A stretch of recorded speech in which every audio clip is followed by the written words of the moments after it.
Hello, in this video we will discuss about the decision tree classifier.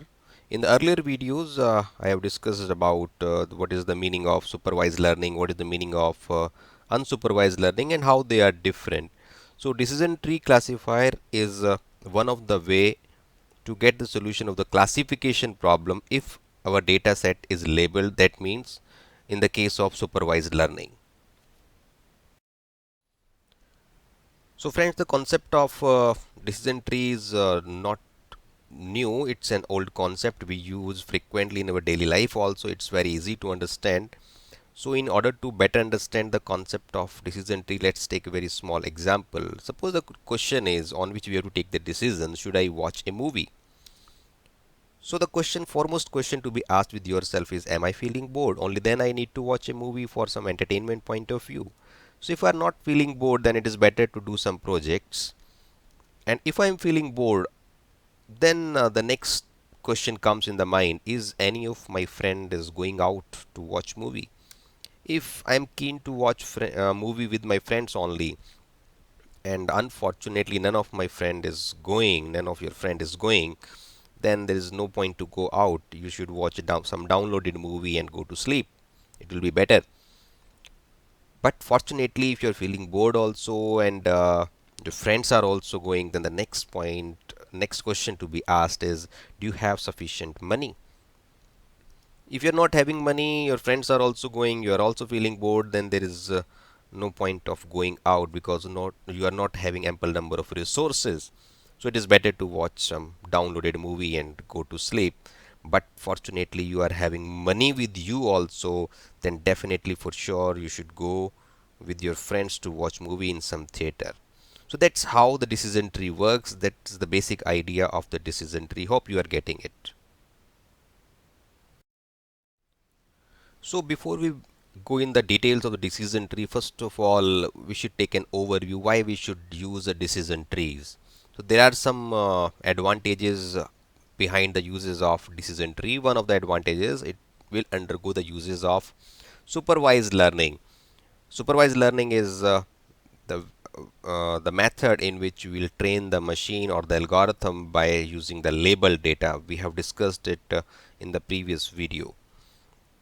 Second advantage is it is the graphical representation of the possible solution so that it could be very easy to understand by the audience, or it could be very easy to get the solution of our problems.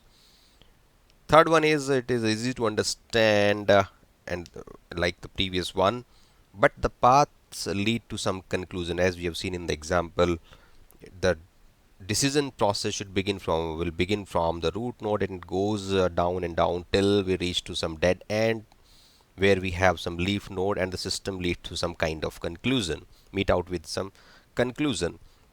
So it's a top to bottom journey by undergoing some leaf nodes, and the leaf node lead to some kind of decision which may be called as a conclusion. Next is it, and the important point is it will not require any domain knowledge, means no intense knowledge of the subject or practical knowledge of the subject is required for construction of the decision tree. And it can also handle multi-dimensional data. If I have collected the data over the last 10 years or 20 years, so I can say it's a three-dimensional or four-dimensional data. So the decision tree is a kind of classification model which can handle multi-dimensional data and make some kind of inferences. And in most of the cases, it is having a good accuracy, provide the data volume should not be very large. If my data volume is very large, then the simple decision tree may lead to overfitting kind of problems. For that, we have a different solution in the form of random forest regression. So now we have some major applications of the decision tree where it can be used, or have more applications like fraud detection. You might have observed when you try to access your Gmail account from some different location, then automatically some unusual pattern will be detected by the machine and will throw some SMS or some alert message will come on your Gmail account. Financial analysis could be benefited by this decision tree for effective mobilization of the funds in the company. Brand expansion opportunities, which are the brand which are becoming more popular, so more money can be invested or some new products can be launched. So for that kind of decision making, we can use decision trees. Obviously, the manufacturing and the production segment of the industry needs the help of or can take the help of decision tree. Targeted advertisement, you might have observed this also. If you are a student, then frequently you will see the advertisements related to some online classes or the some online courses which are being offered by various companies. So that is the targeted advertisement. Those kind of advertisement will not shown to your parents and somebody else. So that is kind of targeted advertisement. Prioritization of the emergency in the case of healthcare sector, if we are having limited resources to be given to some patients in the emergency, then this decision tree can help, or this kind of model can help in identifying the person with high emergency. In the biology also, in medical science also, in molecular biology, we can see number of applications of these decision trees. So these are some common applications, some major applications where we can see the impact of decision trees. So now we'll see how to construct the decision tree, what are the parameters, what are the factors which we need to consider, and what are the basics which we must know before designing the decision tree. So let's begin with the basics. So first basic is you should know what is the meaning of the label data. So label data, if we talk about definition, data with one or more labels can be known as the label data, but it's a kind of confusing term. What do we mean by the label? How the label is look like? So what does it mean? It means label is an attribute whose values contain some kind of decision, some kind of verdict, some kind of conclusion, which may work as the leaf node which you have seen in the first slide of our decision tree example.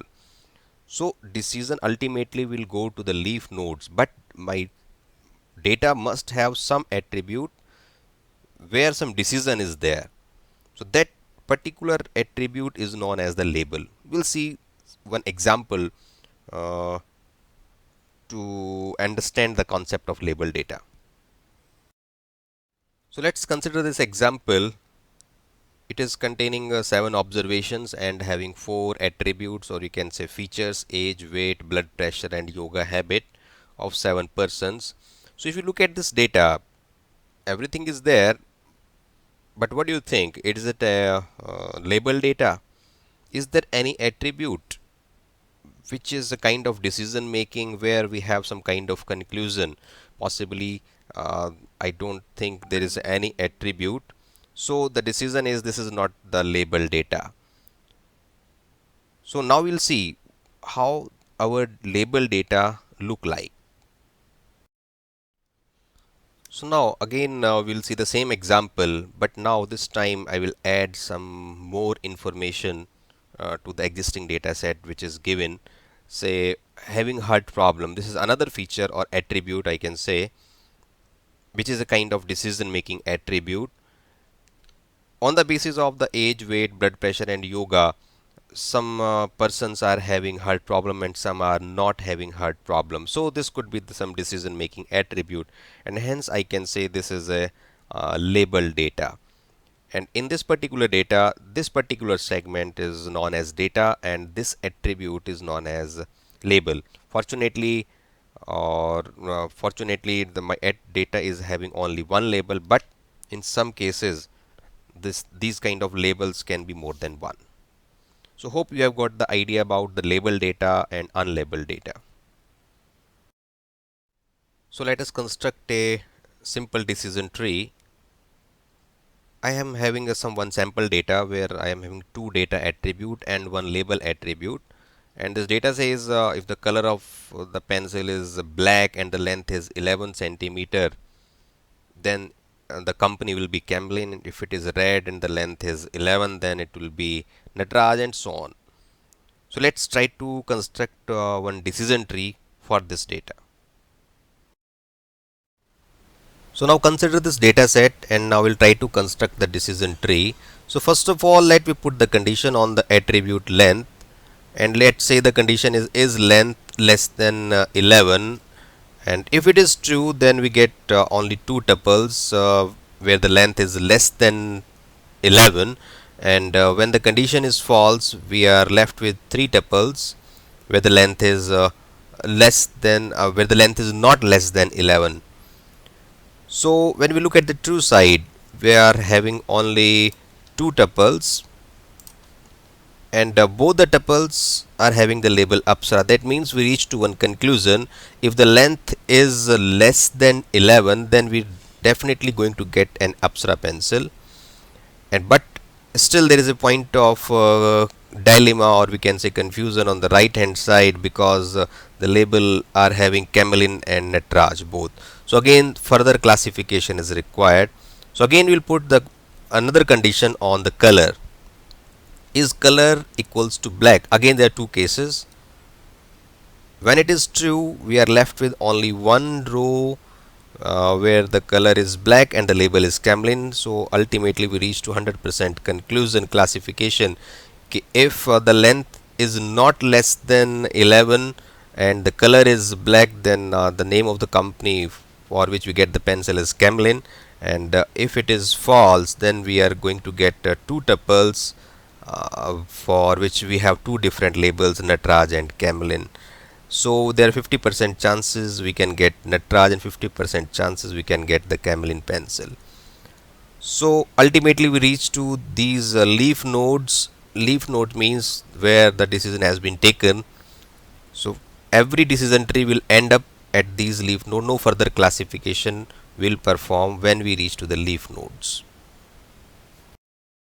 So hope you might have got some idea about the decision tree, how it will be constructed, but it has having some kind of issues, like which attribute to be considered first or to be kept at the top for making the major decisions, or is there any selection criteria which work behind the selection of the attribute which is taken to be first for decision making, and second and third, and so on and so forth.